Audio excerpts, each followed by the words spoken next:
नमस्कार, मैं हूँ वैशाली शेट्टी। मैं पायल शुक्ला। आप देख रहे हैं इन24 न्यूज। आइए एक नजर डालते हैं अब तक की 25 बड़ी खबरों पर।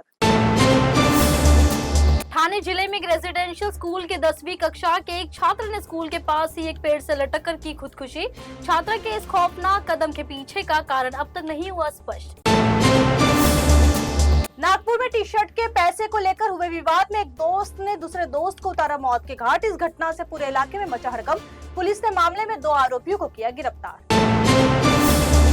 ठाणे जिले से हैरान करने वाला मामला है सामने, जहां एक व्यक्ति ने लोन चुकाने को लेकर परेशान किए जाने पर कर ली आत्महत्या। मामले की जांच में जुटी पुलिस। साल 2002 के गोधरा ट्रेन कांड में आजीवन कारावास की सजा काट रहे 55 वर्षीय एक अपराधी को महाराष्ट्र के पुणे जिले में चोरी के एक मामले में किया गया गिरफ्तार। पैरोल की अवधि समाप्त होने के बाद फरार हो गया था आरोपी।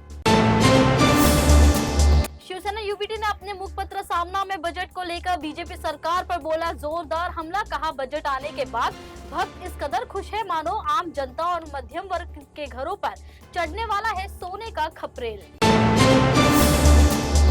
संजय राउत ने कहा गृह मंत्रालय को इस बात की करनी चाहिए जांच। सीएम देवेंद्र फडणवीस वर्षा में जाने से डरते क्यों हैं?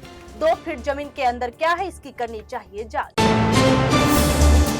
मनसे प्रमुख राज ठाकरे ने महाराष्ट्र सरकार को दी चेतावनी। उन्होंने कहा अगर वे मराठी भाषा के संरक्षण के लिए कुछ काम करते हैं तो मामले न करें दर्ज।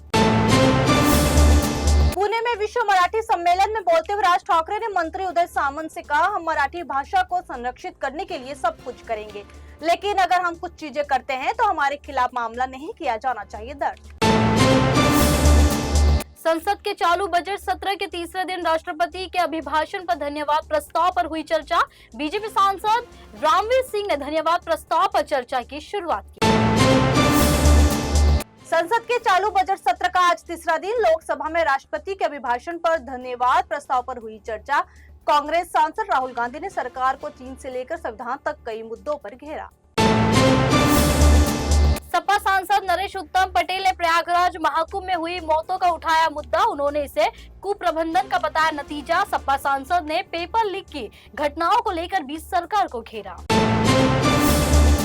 राज्यसभा सांसद स्वाति मालीवाल पूर्वांचल की महिलाओं के एक समूह के साथ आज यमुना नदी से एकत्र किए गए जल के साथ आपके राष्ट्रीय संयोजक अरविंद केजरीवाल के आवास पर पहुंचे और किया विरोध प्रदर्शन। दिल्ली विधानसभा चुनाव प्रचार के आखिरी दिन मतदाताओं को आकर्षित करने के लिए पार्टी के कई नेता जमकर बहा रहे हैं पसीना। आप नेता और जंगपुरा विधानसभा क्षेत्र से उम्मीदवार मनीष सिसोदिया ने जंगपुरा में किया रोड शो। दक्षिण कश्मीर के कुलगाम में आतंकियों ने एक पूर्व सैनिक और उसके परिवार पर किया हमला, जिसमें पूर्व सैनिक मंजूर अहमद वगे की हुई मौत और उनकी पत्नी और बेटी गंभीर रूप से हुई घायल। घायलों को अस्पताल में कराया गया भर्ती। दिल्ली विधानसभा चुनाव को लेकर केंद्रीय मंत्री राजनाथ सिंह ने कहा दिल्ली में बीजेपी की बनेगी सरकार। दिल्ली की जनता को आपने दिया धोखा।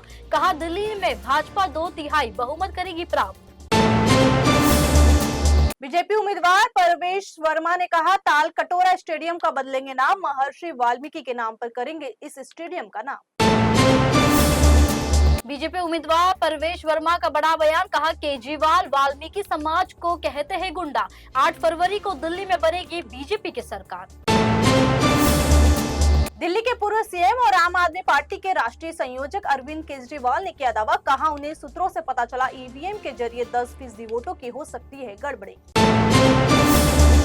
दिल्ली चुनाव में आपके लिए टीएमसी सांसद शत्रुघ्न सिन्हा ने किया प्रचार। टीएमसी सांसद ने मुख्यमंत्री आतिशी की तारीफ करते हुए कहा उनकी जीत है तय, क्योंकि आप सुप्रीमो अरविंद केजरीवाल के कामों को मिली नेशनल और ग्लोबल मान्यता।